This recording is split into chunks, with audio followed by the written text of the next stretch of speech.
Hello, friends. Welcome to 2025. Hope you guys had a wonderful brand new year. For those of you that are in the Dallas area, we actually have gotten some snow. Most people don't get excited about snow. We are definitely excited about having a little snow. And the snow we had this week was the best kind. It didn't stick on the roads. The kids had a great time. Nobody got hurt. Good time. So, hey, in the studio with us, we have April.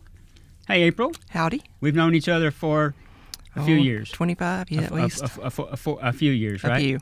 So, how did we first meet? Do you remember? At Dallas Metro. I had a cousin and a friend, Chrissa. She had a sister, and her sister went to Southwestern, Quinlan. She got Chrissa involved in it, and then Chrissa got me involved in it. So, I did not even know till today. Okay, Chrissa is your cousin. She is. I did not know that. Yeah. I do remember her sister went to Southwestern, mm-hmm. and her sister heard me speak at Southwestern, and so she came. And wow. Yep. And that was a few years ago. At that time, you lived in Greenville, right? I've lived in Quinlan. Quinlan. But yeah, Chrissa was from Greenville, but Okay. East Texas, way out there. Yeah, Quinlan is a small community, Mm-hmm. and so wow. You and Chrissa worked with Doug Hagedorn. We did at Turner Courts. Yeah, at Turner Courts, which is, I think it's, I know I was going to forget this. They've changed the name. It's not called Turner anymore. What do you remember about those early days? This was back when the fight was on, you know? Yeah, it was just a completely new experience for me. I had no dealings with the projects, and always thought you stay away from that. It's dangerous, and that's all correct. It is. Thankfully, we didn't have Google back in those days, because I was Googling on trying to refresh my memory. And you didn't take your cell phone with you. If you. But I was trying to refresh my memory about it. And I was crime-ridden, drug-ridden. It was just awful back then. And yeah, so it was good that I didn't have Google. But going to the projects and having the Dallas Metro shirt, that was kind of a good thing. Yeah. One of the things we would, particularly for ladies, we would tell them, be sure and put your purse or whatever, put it in your car.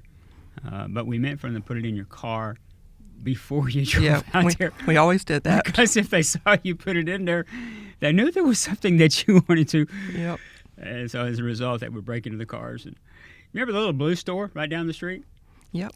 Little grocery store that kids were always going into, getting a little candy from time to time when they had a little spare change. Yeah, I had some stories about the blue store. None of them very, very positive. I wasn't very welcome there. It didn't take me long to figure that out, So, and it's all there is on that street. If you don't go there, then you're pretty much out of luck. So they were kind to us. We would go in for a Coke sometimes on those hot days where we were dying, so we needed a drink. There's what was a little ironic is the police substation is literally right across the street. Mm-hmm. And yet the presence is zero. You're when you walk in there, you're on your own. Pretty much, yeah. And then, of course, at that time, Roach Terrace was right down the street, mm-hmm. and the rivalry between those two, man, was it was challenging. Those folks, even when we run the bus down for teenagers, are those kids getting on the bus? Well, yeah. Well, I'm not getting on the bus. Or same thing with parents. They're going, I'm not getting on the bus if you're stopping there. Well, we're stopping there. So, one of the things that I talked to Doug just the other day. He just got a job. He's working for an organization that provides pastoral care for CEOs. Yeah, I think for Virginia, I think maybe. Yeah.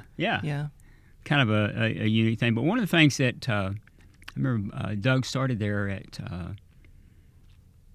Turner Courts was a Bible study mm-hmm. for moms. What do you remember? What do you remember about that?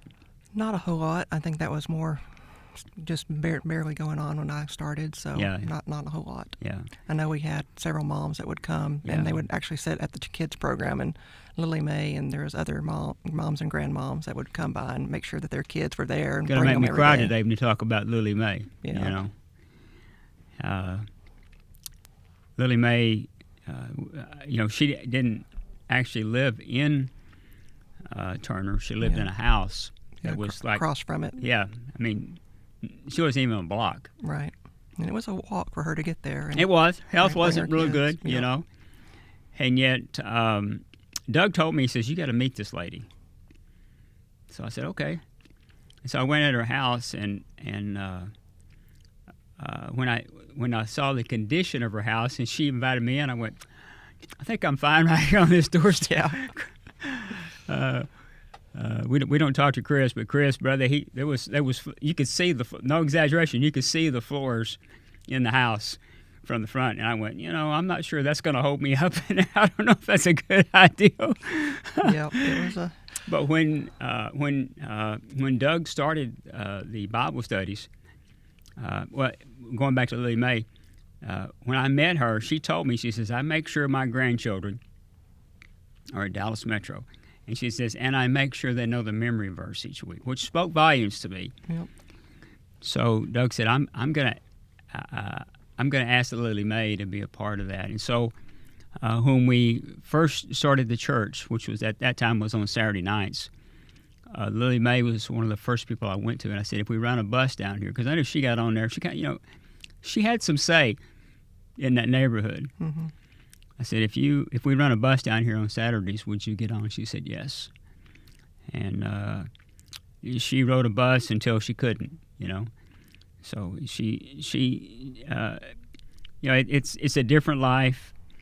There's no question about that, different lifestyle. But Lily Mae stole my heart, Mm-hmm. and she was very, very supportive. So were there some kids there that you remember that they stole your heart?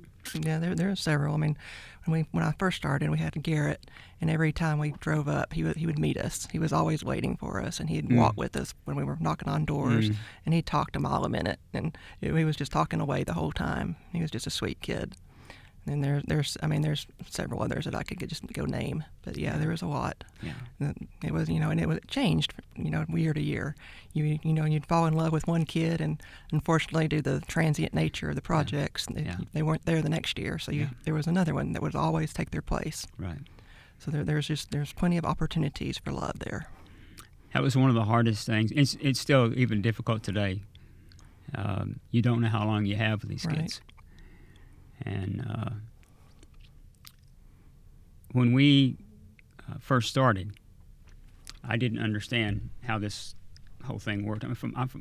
I grew up in Arlington. Arlington wasn't much bigger than, I know it's hard to believe, but when I was a kid, Arlington was not much bigger than what Quinlan is today. It's a very, very small community. And our city leaders did some things that kind of stimulated that. And so moving from Arlington to Dallas was, for me, was quite culture shock. And then even when we first started the bus ministry, I saw we had this core group of kids, but I also knew we had this fringe group. And the fringe group, you didn't know how long you were going to have them.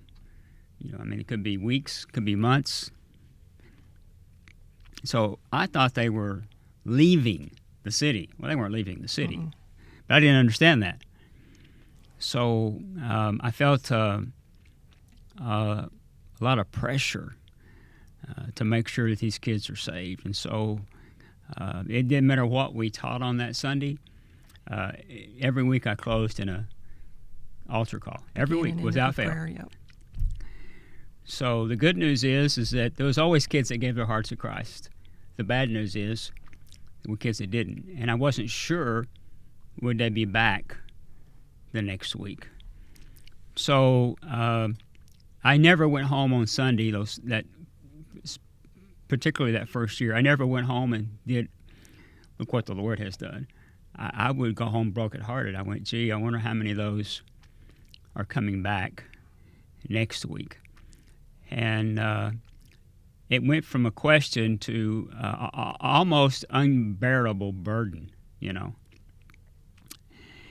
And after about 6 months of Sunday after Sunday, no matter how well it went, that's the sad part. We're having great Sundays, great services. But I felt defeated when it was over because I knew there were kids there that I didn't know who they were, and I wasn't sure they would be back. So I went to the Lord, and I told him, I said, there's got to be somebody else that can do a better job than what I'm doing. I said, I just told her, I said, you need to find somebody else to do this. I said, I can't get these kids saved. And the Lord spoke to my heart. He says, It's not up to you. now you got it.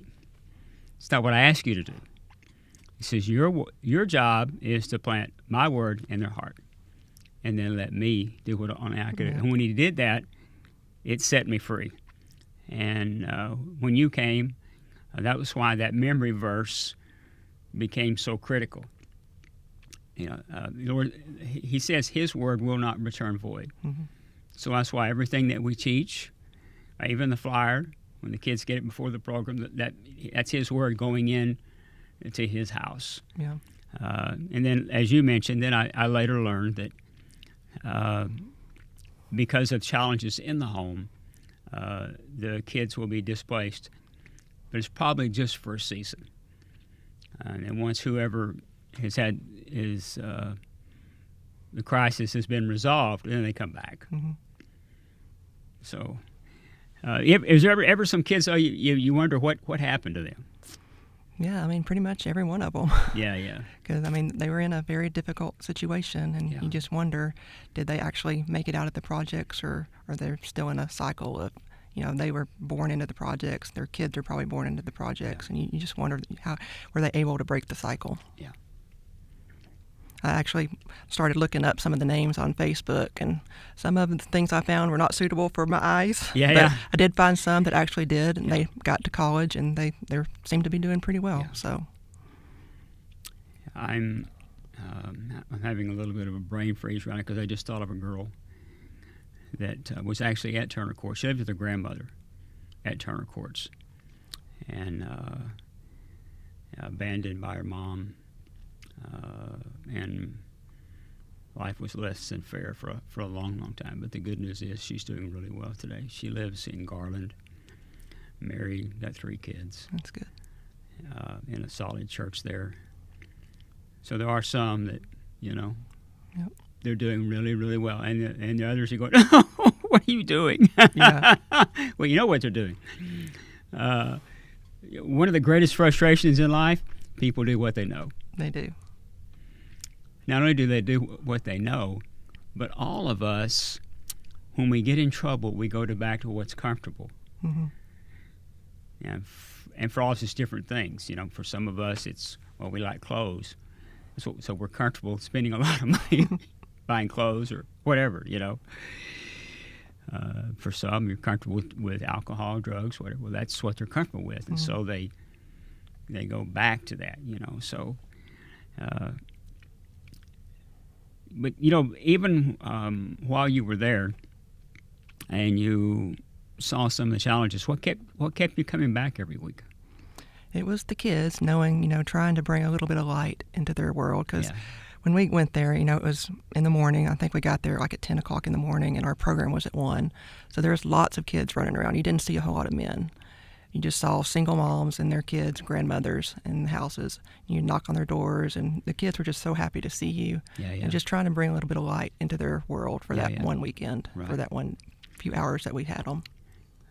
The projects right down the street, Roach Terrace, I only refer to them because I knew the statistics. And Roach Terrace was one of the hardest projects for us to get into, and anybody wants to call me, I'll be glad to explain to them why that was. But there were 1,000 children that lived in Roach Terrace, and in those of those 1,000 children, there were 3 dads that lived there. Well, as soon as I heard that, I went, "We need to be there." First off. Men have a less than stellar reputation, and I thought it was important that somebody showed them that there are men that are standing up, doing what's right.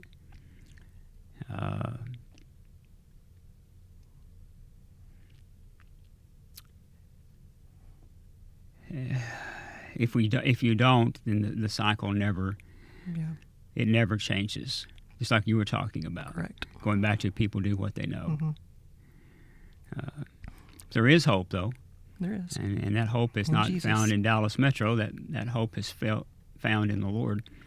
Dallas Metro is it's just a tool that the Lord has used, and He's still using even today. You know, people have thought that Dallas Metro was my dream. I went, what? No. Yeah, I don't think anybody volunteers for the life that you've had with Dallas Metro. All the hardships of dealing with the city and the crime and people. Yeah, this isn't. I don't want to be misunderstood. I'm not complaining at all. I'm still amazed the Lord would allow me to be a part of what He's doing in our city, and that's really what it's been about from the beginning. You know, this is what the Lord wanted to happen in our city.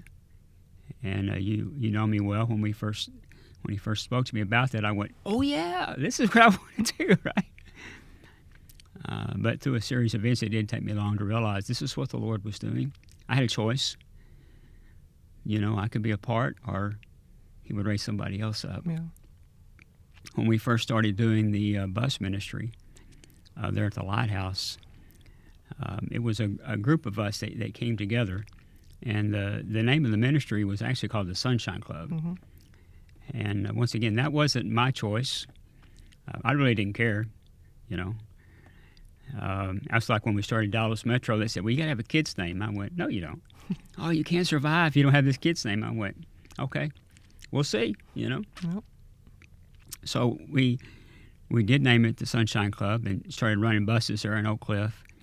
And we've been running about a year. And this guy calls me on the phone, and he's angry, man. He said, I'm so mad at you. That's how the conversation started. I'm so mad at you. I'm thinking, okay, which one of these dads did I make mad this week, right? You know?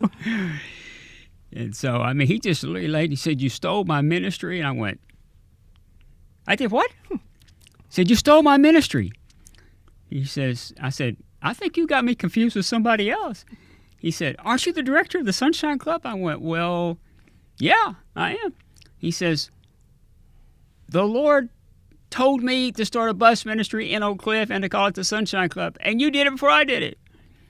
I said, well, first off, I don't know you. I said, I didn't steal anything from you. I said, that name Sunshine Club, that wasn't even my ideal. I said, even the bus ministry, that wasn't my ideal either. I said, it is what we are doing. I said, God's been good to us, and He has blessed it. And he said, well, I just want you to know I'm very, very angry with you. And I went, I'm really, really sorry. I said, but I feel like this is what the Lord's asking us to do, and so we're going to continue.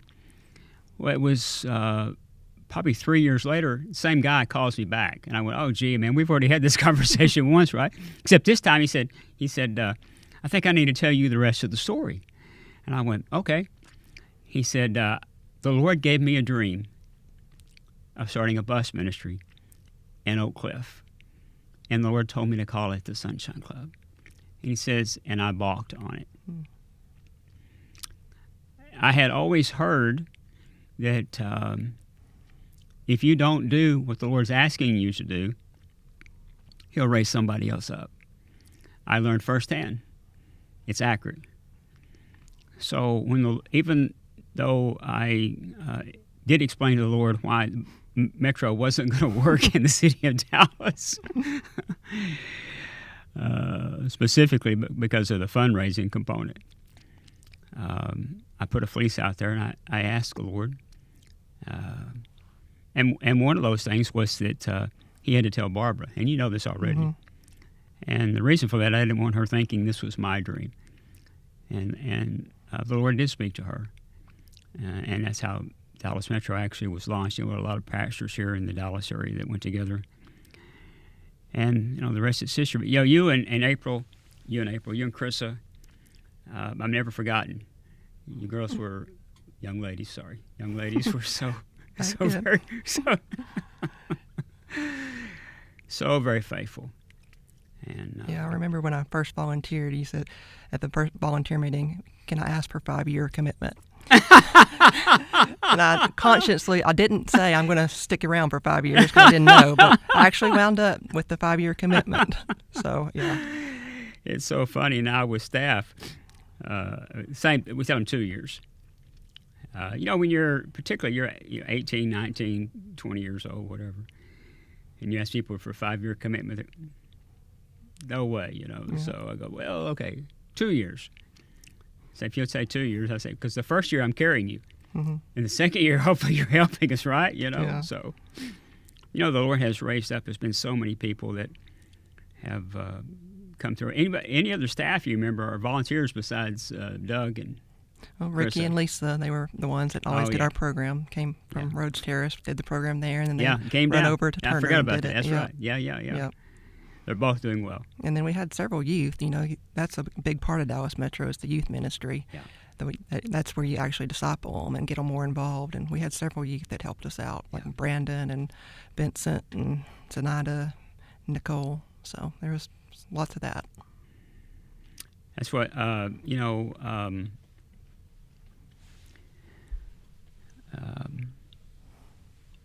Karina is over the sidewalk programs and the indoor stuff. And so that's her goal specifically for the indoor program, that it'll be 100% led by teenagers. Yeah. The one thing that hasn't changed is there's not a lot of people out there encouraging them, telling them they have value. Right. And they can make a difference. Yeah, I remember at camp one time I had a girl that she was just being a terror. And I was having all kinds of difficulty with her. And she did something really good. And I commented and bragged on her and said, yeah, you did a great job there. Thank you for doing that. And the rest of the camp, she was just a perfect angel. Yeah. And that's all they need is just a little bit of encouragement. Yeah. It's difficult to explain the beatdown that most of these kids live, and how difficult everyday life is. I forgot you had. Of course, you went to camp, but tell me about camp. It was fun. I mean, it gave you the opportunity to get the kids away from the environment. Yeah, yeah. And that it was always, it's so quiet out here. We're just, no gunshots, no men out running around and all. And they were just all impressed. And it was a safe environment to take them to. They had a lot of fun. Yeah. They always enjoyed the swimming pool. It was hard on the counselors to keep up with 15, 30 kids and keep track of them all. But in one year, it was like 103 degrees outside. And we thought we didn't have, it was the day before Google, so we didn't know what the weather was. If we'd have known that, we'd have been dead. Oh yeah. But we were struggling in the heat. Oh, but sure, it was fun times with the kids. Yeah, the camp, it hasn't changed. It's as you know, when we started camp, for the very reason that you said, let's just get them out of the city for a season, because of the challenges that most of them live in every day. If you can just, James says it best, if you just get them away from the noise for a few days, so they can hear the voice of our Father, and begin something new in their life. Kids in the fall, they're going, when are we going back to camp? Yeah. You got to go. That's the summertime, okay? It's going to be a while. Yep. And you are right.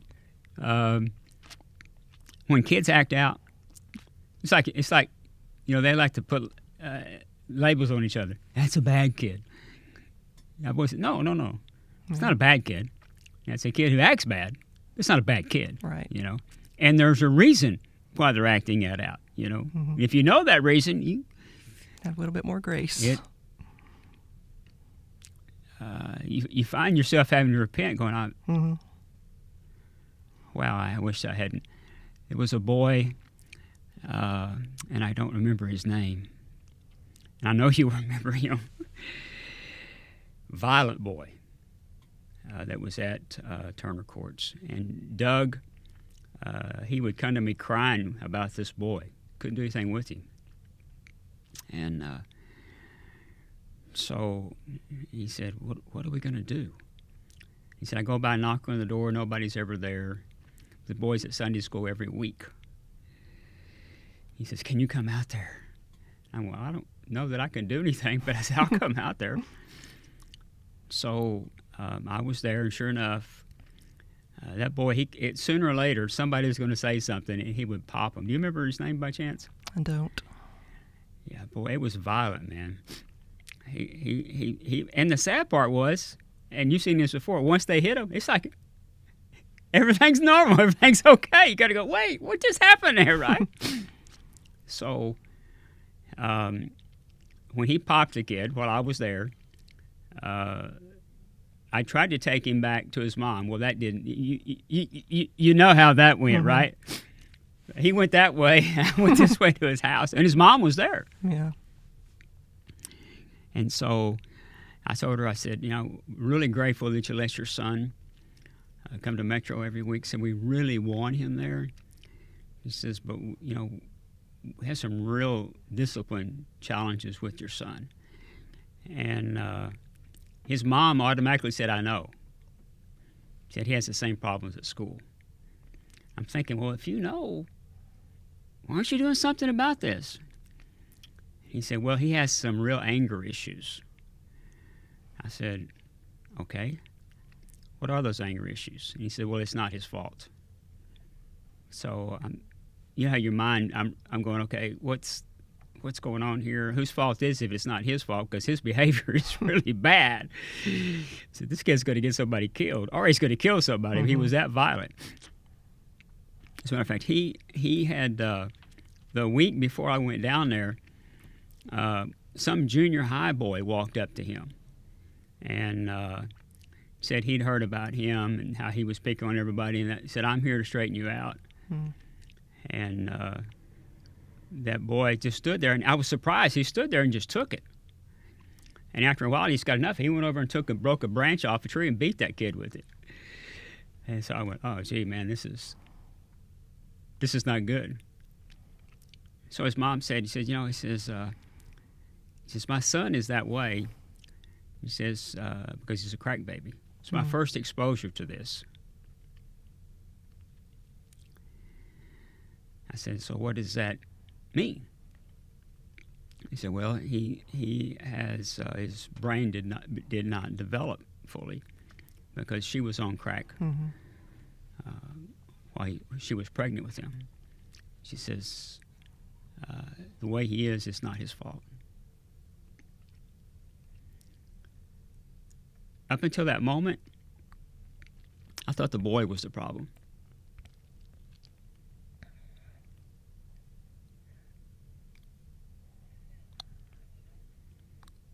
I quickly realized he wasn't the problem at all. I was the problem. So I had to apologize to her.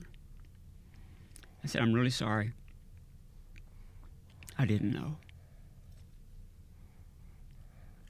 Will you still let your boy come to Sunday school? So I took Doug, I said, here's the plan.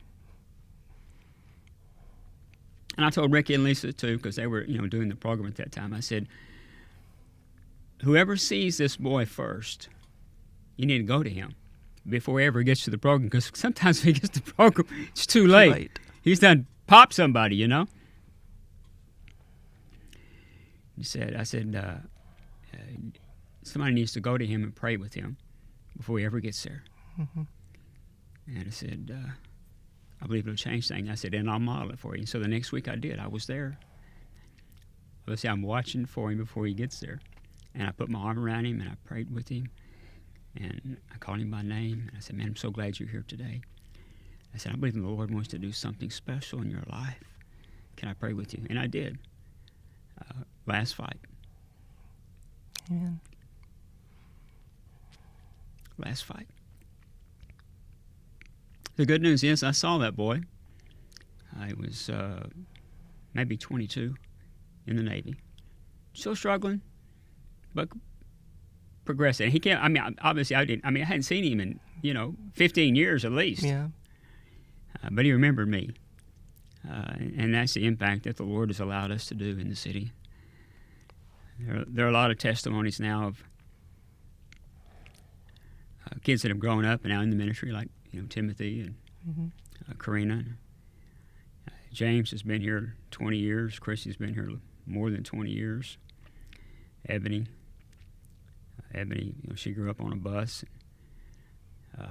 It's incredible, the generation that the Lord has raised up. You know of our need for a new facility.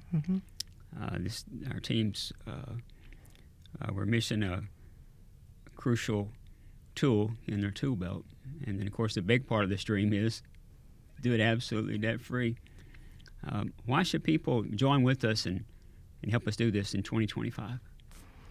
Because you are making a difference in Dallas. I mean, maybe you're not seeing it immediately, but there is a difference being made. You are planting the seeds, and God is going to bring the harvest. But you need the toolbox, as you said. You're going to need the facility, because when I went, it was on Fort Worth Avenue. Y'all always were having problems with trucks getting stolen and having breakdowns and people stealing everything out of there. So you need a safe facility. You need a location where y'all can actually do ministry, and it's making a difference in kids' lives. Yeah, for sure. We have people that have. The cool thing is that we have apartment complexes that are asking us to bring our sidewalk programs there. Well, I can't say publicly that we're parking our vehicles illegally right now. If I did, we would get in trouble, right?